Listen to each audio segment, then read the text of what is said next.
Ladies and gentlemen, children of the interwebs, it's Sebastian Envy, the strong style, nerd strong style, cinephile. And Tommy was back on Arrow and played into some of my worst fears for the upcoming finale. Let's geek about that for a few minutes. Now, this week's Arrow found the team buried under a building bombed by Emiko as she and her Ninth Circle baddies escaped the building in the closing minutes of the previous episode. Now, this is after Emiko tells Oliver that she knew the Queen's Gambit was going to go down and she did nothing. This is an emotional blow to Oliver as much as it's a physical blow when she, dropped the building on him. The bulk of the episode sees him talking to Tommy Merlin, who of course died back in season 1, but has returned a few times when Oliver needs to do some inner monologuing about his situation. A situation that finds him laid up like Tommy was at the time of his death. Well, Tommy helps Oliver up, and they proceed to talk about Emiko and family and fathers and mistakes and cycles. And Oliver just doesn't know what to do with Emiko since she is his sister and a product of his father abandoning her. Felt like Tommy was pushing that angle a bit too hard, in my opinion, but we'll get to that later. Tommy kept telling Oliver the cycle of violence had to be stopped. Oliver had to change and not get back to being all murdery, because it's not like, he hasn't dropped bodies here and there as needed since Tommy. Oliver gets a false hope escape, but then sees his team cut down by Emiko. It's, of course, a fake out. Oliver eventually gets free as the team finds him. The team, meanwhile, spent time digging themselves out of the rubble and dealing with the fact that all the work they had done and the good name they've built up as deputized vigilantes had been undone by protecting Roy Harper. Roy and Dinah have a heart-to-heart after Roy risks death by benzene gas to save them, and she says, basically, you're a true hero and every day you gotta make up for the bad crap you did. The redemption kick that the show is so keen on going for. Team gets out, finds out Emiko is attacking the police department, naturally. Really, at this point, who would work for Star City PD? I really want to go back and rewatch the whole series with a counter and take stock of how many cops get killed on this show. And the cops think it's the Green Arrow because Emiko is in her Green Arrow cosplay. Oliver chases her to the roof and refuses to kill her, and in plot-induced stupidity, lets her go free. Meanwhile, present-day Felicity has to deal with a raid by the Star City PD for her involvement in the Roy cover-up, amongst other things. Now, she and Elena use a sonic device to escape to the bunker, where Felicity and Elena then have a conversation about how much Felicity's life sucks, how dangerous it is. Now it's not a good way to raise a kid. Now Elena tells her to do something different and bounce. She can do smoke tech stuff on the low, and Elena can be the public face. Now in the future, the team's dealing with how to stop the Galaxy 1 anti-vigilante schemes to flood the streets with the vigilante-killing Zetabots. And William has a temper tantrum about Felicity cutting him off for years, which Felicity, of course, tearfully apologizes for. Now William goes behind his mother's back to sneak into Galaxy 1 since the head guy is into him, with the plan to download data needed to stop Archer. The plan doesn't go well, and the cover of himself and Renee is blown and they're captured. Meanwhile, Elena shows up in the bunker being forced by Felicity to help her stop Archer. And if you had not guessed by this point she was the one who sold the Archer tech, well then you're just not paying attention. An 8-year-old could have put the pieces together. Zeta dudes show up to capture the team, and that's where the episode ends.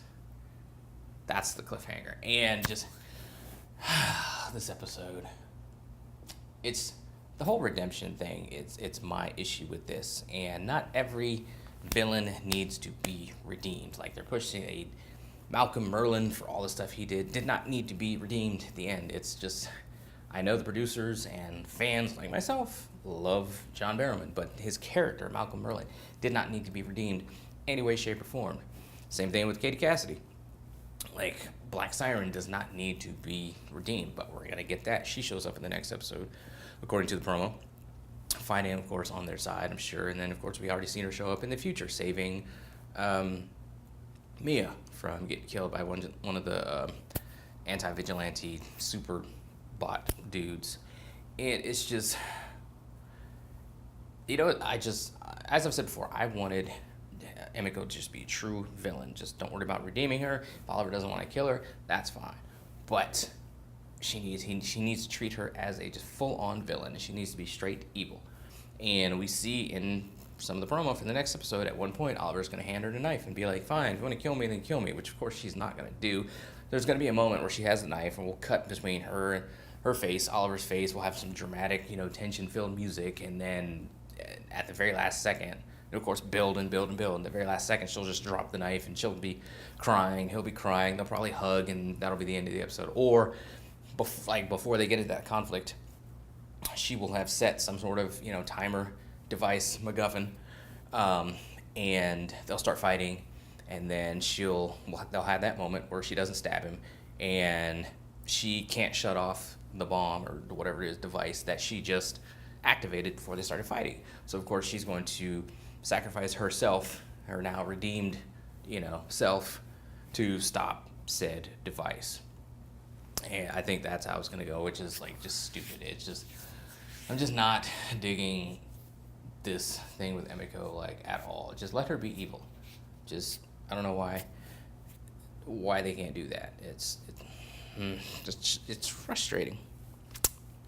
Also frustrating is William's temper tantrum in the future, because he's talking about just yelling at Felicity for, why did they cut him off or shut him out or not include him in, their lives for years, blah, blah, blah. And it's like, bro, and I don't know if the writers forgot this, William wanted to go live with the grandparents.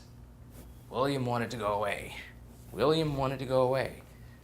It's like, if I could just like grab the writers and just remind them, hey, you wrote this. William wanted to go away. You don't choose to go away and then fuss about going away.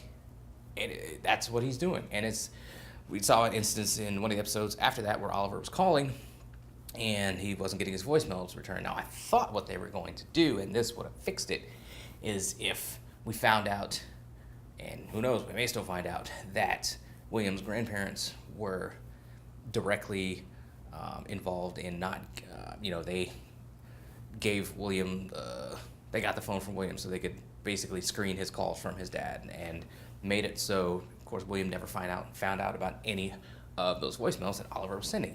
If that was the case and we found out they were the ones keeping them apart, well, then that would change everything. But we don't have that to go on. What we have to go on is the fact that William chose to go away. And William chose not to remain in contact with Oliver. So, like, for him to get mad over that is stupid. Now, unless somebody calls him, he gets called out on that some kind of way, then that's just dumb. It's just stupid, And then the deal with Roy, when Roy has to jump into benzene gas to cut off a generator to keep flammable stuff in the building from going up as they're still trapped in the building. He jumps down in there, and then again, there's like these tension-filled moments of, oh my God, is he going to survive? Yes, he's going to survive because we see him in the future, and that is the problem that has been a thing with the flashbacks as well as the flash forwards. There's no dramatic, there's no real organic drama in those situations because the character is going to survive because we see him in the future. We knew nobody in the flashbacks that we cared about was going to die because we see them in the present. So it's like, I can understand why they're doing it. It's just a different sort of plot device that they're using, but it's just, there are no stakes because they're going to survive. There's no stakes almost in some of the present day stuff that they're doing because everything's going to go down the crapper in the future. Now, unless this is a fake out and Crisis, again, I'm always going back to Crisis, unless Crisis changes the landscape. Like, nothing we see, there's no point to anything that we're seeing happen in the present because we know it's going to suck in the future. It's going to get worse for Oliver, the team, and for the Vigilantes. The only thing we have to look forward to is, I guess, Dinah formally forming the Canaries, Renee hanging up his jersey and his stupid hockey mask and going into politics and growing out his, terrible future flash forward wig. I mean, it's just... And then we still don't have where Diggle is going to adopt Bronze Tiger's son. So I guess that's what we have to look forward to in the remaining 10 episodes of the series. For next season, we're going to get more Bronze Tiger. I'm always a fan of more Bronze Tiger. I would like more Huntress. But if I can't get more Huntress, at least we get some more Bronze Tiger. We had some China White this past season, so some of the things I like we're at least getting to, but it's just... where they're going with Emiko and just redemption and, like, Sarah Lance said it when she came back, like, redemption can't be forced upon people, and that's what I think Oliver's trying to do with Emiko, or he's going to try to do, and it's just not necessary. Just let her be a villain. Let her be a bad guy. And just leave it at that. The writers need to stop trying to force redemption on people who don't need to be redeemed. It's okay to have completely irredeemable characters.